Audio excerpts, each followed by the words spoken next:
let us take this time to disabuse our minds of the different biases and the different propaganda that has been sponsored against the Igbo people in the past.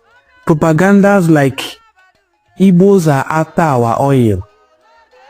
Now it has been proven that Imo State alone has more natural reserve of natural gas than any other state or region in the entire Africa.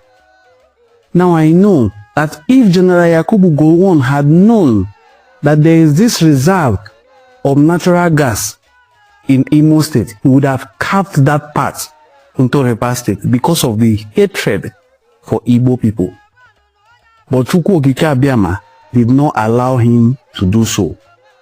So, the bias and the lies that Igbos are after our oil has been defeated. What is now the new bias? Oh, Igbos don't